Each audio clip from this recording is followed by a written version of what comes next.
everyone, to another episode of CXCY, brought to you by our friends at ClueTrack.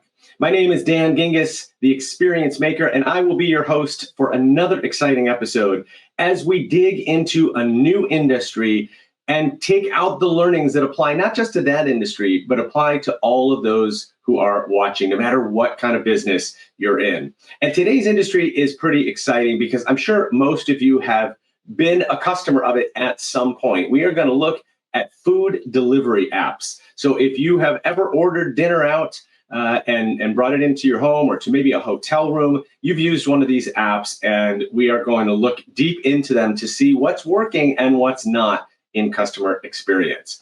As always, we have a very special guest, and I'm super excited to introduce her to you today. I'd like to introduce you to Unnati Dass. She is the Director of Strategy and Operations for one of those major food delivery apps. Unnati, welcome to the show. Hi, Dan. Thank you so much for having me. Very excited to be here. Well, we're excited to have you. I've really been looking forward to this conversation because this is such an interesting industry in the fact that it is a digital first industry. It was born in the digital age, which of course makes it quite different than some of the older industries that we've looked at in the past. And so before we even begin, I just wanted to ask you if you could introduce yourself a little bit and maybe tell us about your work. Absolutely. Yep. So as I mentioned, my name is Unnati Dass. I've worked in consumer-facing companies for over a decade. At this point, started out at a major clothing retailer, moved to a mattress startup where I learned a lot. And then I've been at this top food delivery company for the last 4 years, mostly in strategy and operations type of work, though being in the startup world, it can include anything from sales planning, real estate planning, sales incentives, et cetera, to a lot of different functions. But very excited to be here and talk about the customer aspect of our industry.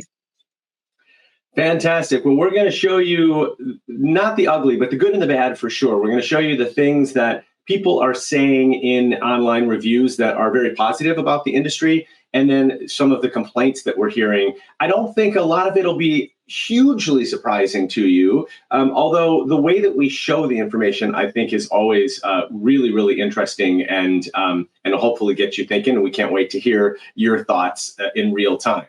So with that, we're going to pull up our information here. And first, we want to tell people that the way that we did this time is ClueTrack looked at 26,000 customer reviews. They looked at the top 4 food delivery apps. And this was a time period of late last year, second half of last year, July to December 2023. So Unnati, as you are coming up with your comments, keep in mind that this is when these were grabbed. It was second half of last year. All right, so just to show you where the data is coming from, we have the top 4 delivery apps, Uber Eats, DoorDash, Grubhub, and Postmates, that are all represented based on this information, 26,000 reviews, and you can kind of see how it lays out there. So again, we mix it all up so that we're not intending to call out any one company. We just want to see what the whole industry looks like, and certainly all of the companies can learn from what we've come up with. So it is time for our first quiz, Unnati. We're going to ask you to guess what the top delighter is. What is the thing that causes people to leave a positive review that indicates they had a really good experience using one of these apps? We've put 5 answers in alphabetical order because we're really tricky that way. We've got app performance, delivery time, deals and offers, food delivery condition, and restaurants and food options. So I'm wondering if you can tell me maybe 1, 2, even 3 that you think go to the top of this list. Yeah, absolutely. All of which are important, I'd say, off this list, right? But thinking about the top things that delight folks, it's the restaurants and food options, right? What we call selection in the industry is key in driving folks to the app and delighting them on, hey, my favorite restaurant is now on the app. I'm very excited to order from it. So would definitely say that one. I'd say delivery time is definitely key. That's one of the key, value props of this industry when you think about speed, convenience, and making sure that we're getting food to people on time. And then food delivery condition, right? We want to make sure the quality aspect is there. And if you have with fast delivery and the options are there, but the condition is not great, that doesn't create for a very delightful experience. So I'd say those three are the ones I'd go with. All right, I love that. Great choices. Before we share the answer, I want to ask you about that last one because this has been one of the questions I've been most curious about. That last piece about food condition may or may not have anything to do with your company because maybe now granted, maybe the driver drives crazy and takes turns like Mario Andretti and that's why the food shows up in bad condition. But more likely, I would think, is that when the driver picks it up from the restaurant, there's something wrong with it. The top wasn't put on right, and so the food is spilling or whatever. How do you manage when people get upset about a delivery that may or may not have been your company's fault? Yeah, absolutely. And when you think about this industry, right, there is a three-sided marketplace with customers, delivery folks, and our merchants. And there's a lot out of the control of the actual company that's providing this marketplace service for this triad, so to speak.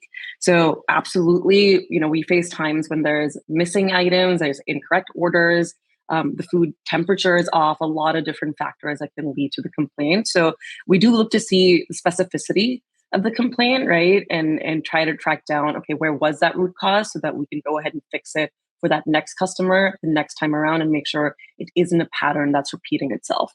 So we want to make sure, a delivery person is not unduly blamed for something that wasn't on them. Similarly to a merchant where it wasn't on them. In cases where it is, we want to make sure that the customer also does understand, right? We want to give them a credit, make sure they're coming back, make sure that they are able to see something as a mistake or an error that took place, but also see us doing something about it, right? So going back to root cause a little bit and then making sure that we give them an incentive to return. Yeah, the industry I always think of when I think of this situation of the three-legged stool, if you will, is actually professional sports. So you may know I live in Chicago. I'm a big Cubs fan. Lots of people love to go to Wrigley Field to go see a Cubs game. And you can go and it could be a beautiful day and the beer is flowing and the food is great and everybody's having a terrific time and everything that the folks at the stadium do to create an experience works flawlessly. And then the Cubs go out and play a terrible game. Right. And they can't control that part. That's just one of the parts that happens that no matter how good the rest of the experience is, that's sort of the third party in your three-legged example there. And I think it's so interesting in this industry as well, because you do really need all of the parties to work together and to work in concert for it to end up a really nice experience for the customer. So thank you for sharing a little bit about that with us. How about we go to the answers and let's see what we came up with. So the top delighters in the food delivery app industry, the number one was actually deals and offers. Customers are looking for value. So you got the part about the pricing for sure and the availability, but the promotions and the discounts. And, this is, as a customer experience guy, this is frustrating to me. I know this might be frustrating to you as well, because one of the things I always tell people on stage is that competing on price is a losing game. It's a race to the bottom. And we don't want to compete on price because it just becomes a very, very difficult race. And then competing on product or service is also really difficult because, let's face it, the four brands that we listed earlier, they all do similar things. They provide similar services. And so I was personally hoping that one of the ones that went to the top had more to do with the actual experience that a single brand creates. But alas, it is the deals and offers. So what do you think now that you see that? How does that land with you? Yeah, absolutely. I think I was reading it more like promotions that we're giving, but I think it does track to the overall, call it affordability aspect, right? That we look at, which is absolutely one of the top pieces. And I know as we talk about detractors or things that can be a little bit harder for folks when they're using these apps, that's definitely one of them. And so I think absolutely makes sense to your point on, winning on price versus not. We actually work pretty closely with our merchant base to think about, okay, given the customer base that you want, given your goals as well, right? What type of promotion does make sense? And there are times where promotion may not make sense at all, right? There's also options like boosting your visibility through sponsored listings or ads. And so there's a lot of different options that we offer. And I think as a customer myself, and not to your point, like this isn't the greatest state necessarily, but always great to find a deal when there are a lot of fees and there are a lot of we know all the different line items that go into providing the service. And while it would be great for that to just be absolutely free, there's a lot of folks along the way that need to get paid. So anytime that you get a little bit of that delight in the in the experience by knocking off a few dollars, I absolutely see that's top of mind for folks. Yeah. Yeah. I mean, look, convenience has a price at the end of the day. That we live in an environment now where people want convenience at every turn, but convenience isn't free. It's hard to provide. Speed is hard to provide, especially with quality. And so sometimes that then comes at a higher price, which totally makes sense. Let's plug on. So one of the things I love about ClueTrack is that we can take one of these delighters, which is deals and offers, and we can dig deeper into the actual language that people are using in reviews. And so here we have real reviews. We've obviously taken the names off of both the reviewer and of the company they were reviewing, but it was one of those four. And what we see is that within deals and offers, there are some subcategories that rise to the top. And we have things like coupon codes available and discounts, promo codes, rewards points also. So as I look at this, and then best offer suggests to me that maybe they're comparing across delivery apps. So there's a few things that pop here. You've got the price overall. You've got the ability to sort of proactively reduce the price with a coupon code or a discount code of some sort of promo code. And then the third piece, which is actually quite different, is this idea of rewards points. So something that I'm earning because I'm spending the money that maybe I can use down the road. So again, just curious, anything on here pop out to you or something where you're like, yes, we see this all the time, or even no, this is actually surprising? Yeah, I'd say very, very in line with what we would expect, right? Because to your point, the proliferation of discount codes, of offers, of promotions, of all of these sort of saving affordability type of activities that you see across the industry does mean that while we do our best not to go to that race to the bottom, but we need to at least maintain equity with where other folks are, right? And so we're making sure that we are keeping our customers. And there might be instances here or there where we're priced a bit lower, they're priced a bit lower, but overarchingly, we want to be in a similar ballpark. So price is not the reason that we're losing customers necessarily. So absolutely makes sense that that's something we know is top of mind for customers, especially when we think about, I think, not just deals and offers, but also overall fees and charges and subscription fees if you're opting into that, and the holistic cost of using the app as well. So back to this whole three-legged thing, how do you look at the costs from the perspective of some of those costs are yours? You've got a delivery fee or you've got a subscription fee. Some of them are the restaurants, and when you come up with promotions and offers, I assume that there is a way to pull multiple levers, that maybe the promotion is we're going to reduce the delivery fee this time, but maybe the promotion is it's buy one, get one free appetizers, which is a restaurant-led promotion. How do you just broadly think about those as you're coming up with them for customers? Yeah. So we do think about the type of audience we want to attract. So whether it's new customers and first-time customers, we might go with a different type of promotion. If we want to win back, as we call it, lapsed customers, we'll go after a different construct. And if we want to bring in repeat business or more subscription business, knowing that those are higher value customers, we'll go after that. And then in terms of constructs, to your point, we have percent off, dollar off, spend X, get Y. All kinds of different constructs that we can go with, and also in terms of where a merchant is covering that, or where we as the delivery company also want to either boost that specific restaurant's visibility or sales, we might co-fund a piece of that as well. Super interesting. It just adds a layer of complexity when you have multiple players involved, but it is amazing from a consumer perspective how smooth it all seems and how it comes together. So very, very interesting.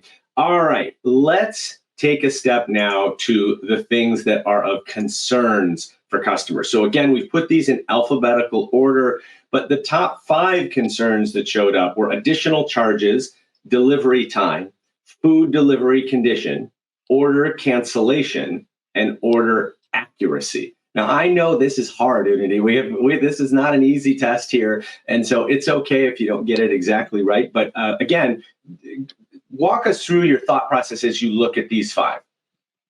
Yeah, great one. And I think all top of mind and some more that aren't here because we do hear about the concerns of our customers.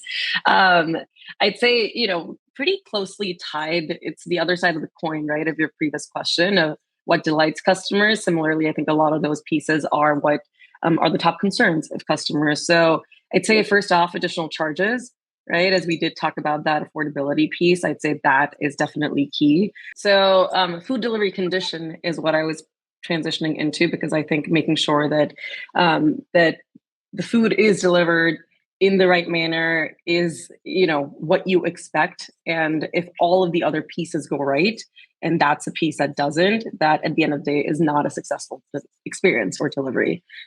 So would definitely say that one. For the last piece, I'd say, between delivery time and order accuracy, I know I'm copping out a little bit with looking at two here, both really important. I'd say delivery time might be the one I go with because the speed, convenience, you want it when you want it. And if it's dinner time and arrives an hour later, again, it doesn't help you then quite as much as you need. So those first three are the ones I'd go with.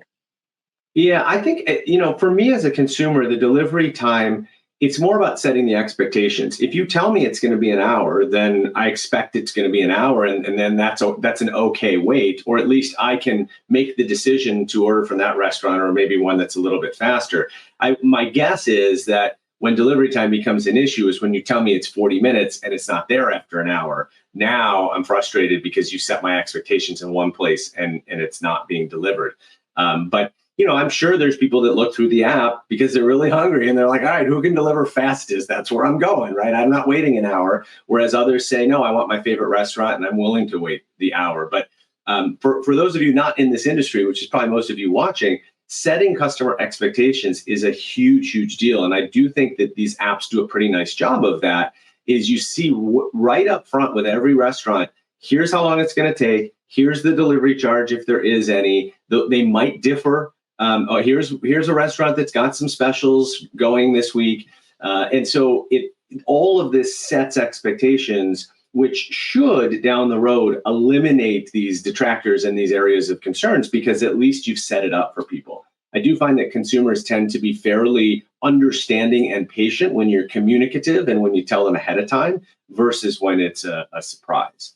All right, let's get to the answer. I'm always so excited about this. Here we go.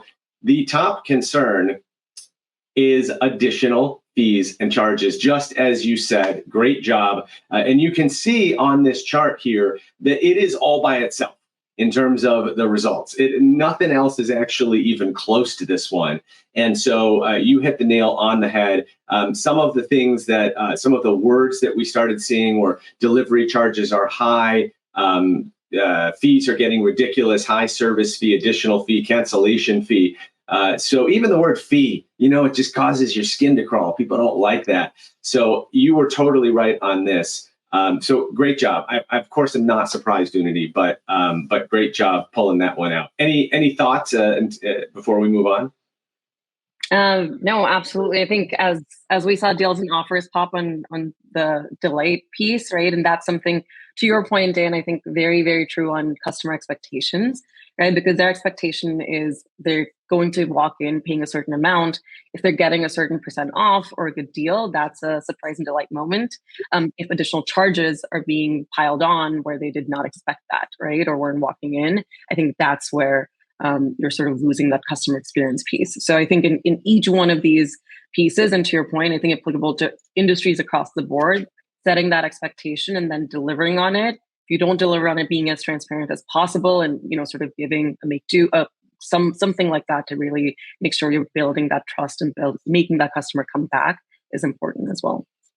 Yeah, and again, there's multiple elements that are going into this because you've got the price of the food, you've got maybe a delivery fee, maybe there's other charges that get added on. And I'm thinking of like an e-commerce site where there's a special discount and you put in the coupon code, you get the discount, but then by the time they add the shipping charges, you've just lost the discount, right? And you're right back where you started. And so it's like, wah, wah, it doesn't feel so good, even though you had some sort of a promo code. And so these things all definitely work together. Another one that certainly comes to mind that I know people get super frustrated with are the ticketing companies, the concert and sports ticket companies, that, sometimes that fee can be a very large percentage of the ticket cost. And then you start to wonder, like, what's the cost of the ticket really versus what I'm paying all in. So super interesting. All right, let's continue moving on because we have a few more things that we want to talk about here. So as always, we like to pull some verbatims from customers. So this is some of the things that they were saying. And again, I find in every industry, when you actually read the words of the customers, it is quite different than just talking about a category, and you start to see some of the emotion come out. I've completely given up on using any of the delivery services because they've made themselves so expensive to not be worth it. And the absolute crapshoot on whether your order will be treated properly makes them even worse. Oh my gosh, like there's emotion in this, right? And we see this in every single industry. When people are upset, there's full of emotion. But I find that when you actually read the words, it hits home a little bit more than just saying, oh, your prices are too high, or, oh, people don't like fees. And it starts to get at some ideas for what we can do about it, right? And so what I think is so interesting is that, for example, on this first one is she's talking about it gets to a point where it's so expensive that it's not worth it, which means that that's not what the starting point was, but that at some point as she builds her order, it gets to be so expensive. So a takeaway there might be, let's look at the journey of the customer adding things to their cart and checking out and see if there's a point at which maybe we can inform them earlier, or we can be even more transparent than we are today, so that it doesn't feel like you're getting to this point where somebody would refer to a crapshoot, for example. What I recommend to all industries is if you are not listening to customers in your call center and actually hearing their voice or reading verbatims, you are missing a huge opportunity to find the things that they really love and the things that they don't love so much. When we look at compliments, it obviously makes us feel good, but it also tells us here are the things that we need to be doing more of because our customers are happy with it. All right, so we also did find that order cancellation was a pretty big concern. It's not nearly as big as prices, but it is in terms of the number of times that it showed up. It was a pretty big one as well. And so when we looked into order cancellation, there was a cancellation after a long wait. There was a cancellation and they didn't get a refund. The driver was the one that canceled, or it was canceled without any explanation at all. And again, this happens across all apps. We're not pointing to any one app. But Unnati, what I'd like to ask you about this is, again, this is one category. And you pointed out order cancellation, would have been one that you knew it wasn't the top, but you knew it was also an important one. But as you start to look at the sort of the detail here and the added layering, where does your brain go in terms of things that you got to think about? Yeah, absolutely. I mean, this is an interesting one, right? As we talk about that three-sided marketplace and just how much is out of your control, right? Because a restaurant may choose to shut down early, a driver may decide to give up. The customer experience at the end of the day, we can give them make goods, we can give them all types of things, but at the end of the day, they didn't get the food that they expected to when were promised to. And that's, of course, a very disappointing experience. So we absolutely understand that and want to mitigate these situations from happening as much as possible, right? But it's a challenge, to be totally honest, on controlling all the pieces of that ecosystem, given that there's so many factors that go into it. There's weather, there's all types of things that you might see. So I think it's definitely a valid and fair call out. But I think what we can also do, right, to the point of setting expectations is, as you also saw, I believe in that note where it said no reason given, right? So I think not closing that loop and not at least informing customers of, hey, this is what happened, or being transparent there, I think also hurts that perception. So it is important to make sure that if and when inevitably, things do break down or things happen, the as much sort of transparency that we can provide and make sure they know, okay, this is what happened here, this is what we're doing next, for you. And this is what we're doing next overall to prevent situations like this happening as much as possible. If that involves us also going back to ban certain drivers, for example, or, talking with a certain restaurant, making sure that they understand, they're within our policies and not shutting down unexpectedly. I think a lot of those pieces are for us to sort of take back and work on. I tell you, I can't help but continue to think as you're talking that there's so much complexity in this industry that usually, luckily, the customer doesn't end up seeing, because it does sort of seem like it's certainly almost every time I've ordered, it's a pretty seamless process. Pick your food, hit go, and then a few minutes later it shows up at your doorstep. And yet there's a ton of complexity behind the scenes that's happening, which just makes me more impressed that we live in a world in which food delivery apps are a thing and we can have dinner in mere minutes. So I think that's awesome. All right, we are at the part of our show where we're going to go to our key takeaways. And as always, we try to find takeaways that are certainly relevant to what we've just talked about in this particular industry and the data, but also that apply to other industries. And this is something I believe fervently, that we can all learn from other industries. If all you did all day, Unnati, was look at other delivery apps, you're not going to find a ton of inspiration. And if you find something you really like, what's going to happen is you're going to end up copying them, and that's no way to differentiate. But if you're looking at industries that have nothing to do with food delivery, and you find something really cool that you like at a paint store or an amusement park or something that is totally, totally different, now you can start to bring some really interesting things back to your business. And this is why we find takeaways that can apply to anyone. So here we go. Our takeaways for this episode in food delivery apps. Number one, implementing attractive deals and offers can enhance the customer experience and foster brand loyalty. I think we know this in almost every industry, that price is something that is still going to be important. But I love the introduction of the word loyalty here, because this is really what we're looking for. It's not about a single transaction. It's about establishing a relationship or a habit where people continue to come back every time that they order, versus just coming to you once because you happen to have a special for the day. Secondly is prioritizing reliability. And that also, of course, enhances the experience and builds trust. And this really came down to things like order cancellation, the order being correct. These are things that are really, really important in this particular industry. And we put that under a category broadly of reliability. And then finally, transparency regarding pricing and eliminating hidden charges. We talked about this. If you're going to charge fees, which many industries have to do, be transparent about it. I do think the food delivery app business does a great job of this. It's usually right up front. It's not a surprise at the end, like the ticketing companies or even sometimes hotels put on a lot of charges at the end that you don't know about until you're checking out. I think this industry does that really well. But transparency is one of those things that absolutely builds trust with customers. So, Unnati, what do you think of our key takeaways?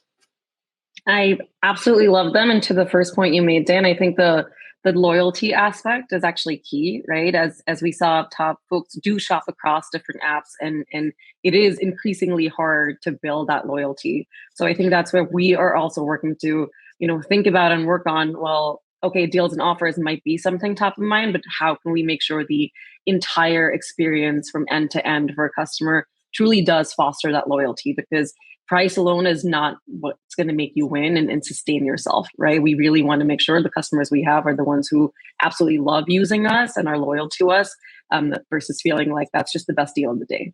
Yeah, totally. And I love it, especially we started this conversation by saying you're a digital first industry. And I think that digitally, it is easier to do that stuff sometimes. So I just posted something on LinkedIn about my 500th design that I designed on Canva.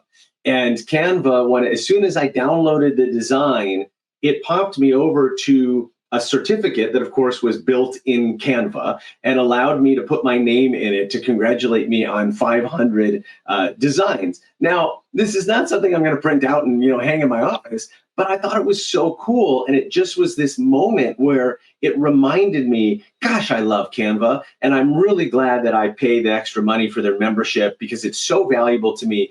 And it's just that reminder. And all it was a little digital thing, right? It was just, and so I start to think in your industry that, sometimes it could be the animation when you place an order, or it could be just something that is that actually doesn't have tangible value, but makes the customer smile or makes the customer say, this is why I use this particular app.